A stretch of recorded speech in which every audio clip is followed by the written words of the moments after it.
আসসালামু আলাইকুম। আজ ৩ জুলাই ২০২৫ বৃহস্পতিবার। আজকের সংবাদপত্রের প্রধান প্রধান খবর নিয়ে উপস্থিত হয়েছি আমি আনোয়ার বাবু।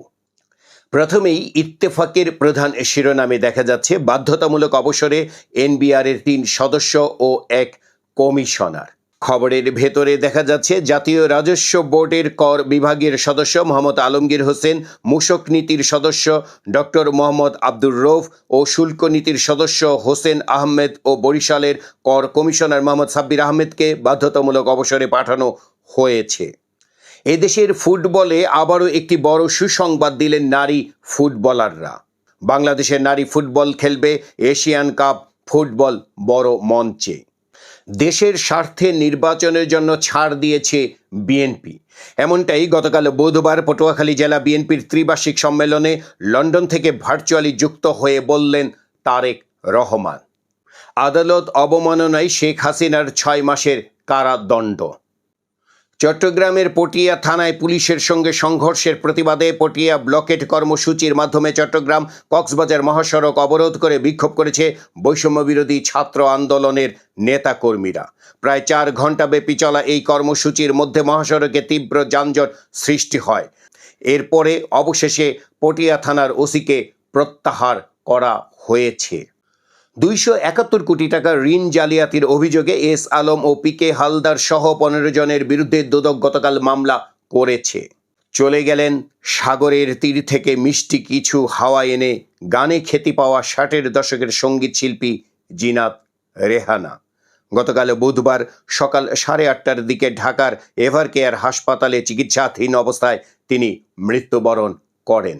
ইন্না লিল্লাহি ওয়া ইন্না ইলাইহি রাজিউন। ফেসবুক পোস্টে অন্তর্বর্তী সরকারের প্রধান উপদেষ্টার সমালোচনা করে লালমনিরহাটের সাবেক নির্বাহী ম্যাজিস্ট্রেট তাপসী তাবাসসুম উর্মিকে বরখাস্ত করা হয়েছে। ঐক্যমত্য কমিশনের সঙ্গে গতকাল দলগুলোর আলোচনায় তত্ত্বাবধায়ক ফেরাতে ঐক্যমত্য হয়েছে প্রায় সকল দল, এমনটাই বলেছেন আলী রিয়াজ। ঢাকার দোহারে বিএনপির এক নেতাকে গুলি করে ও কুপিয়ে হত্যা করেছে দুর্বৃত্তরা। এছাড়া নরসিংদীতে এক ব্যবসায়ী ও নারায়ণগঞ্জে এক যুবককে ছুরিকাঘাতে হত্যার খবর পাওয়া গেছে।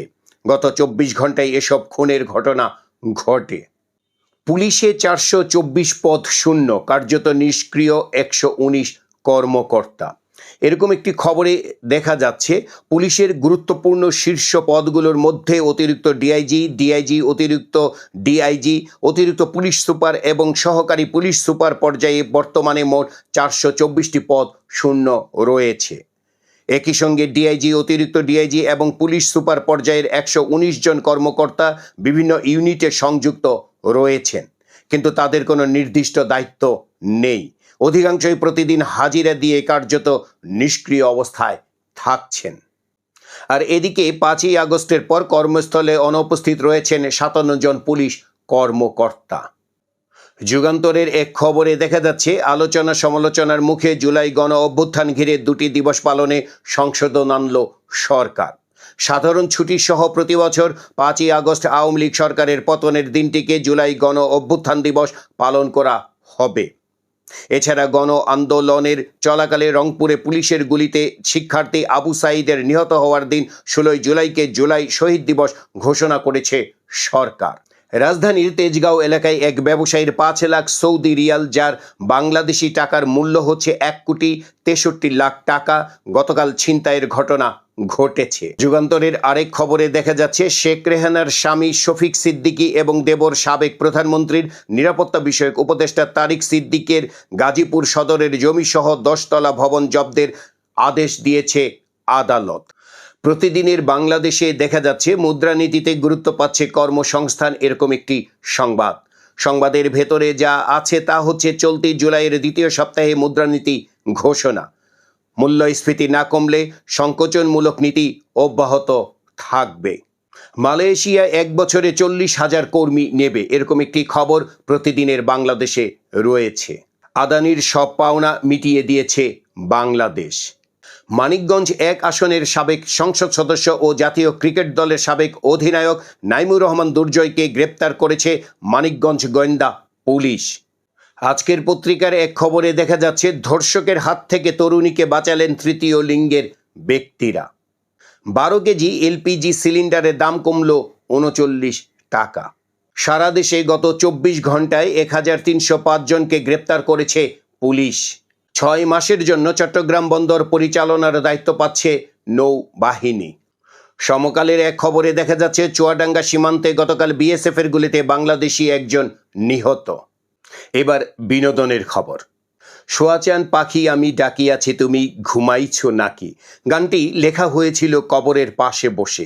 বাউল সাধক উকিল মুন্সির এই গান গেয়ে জনপ্রিয়তা পান বারী সিদ্দিকী জানান, অসুস্থ স্ত্রীকে ঘরে রেখে দূরের গ্রামে গান করতে যান উকিল মুন্সি।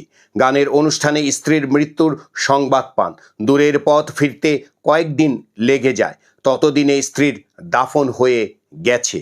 স্ত্রীর কবরের পাশে বসেই গানটি রচনা করেন উকিল মুন্সি।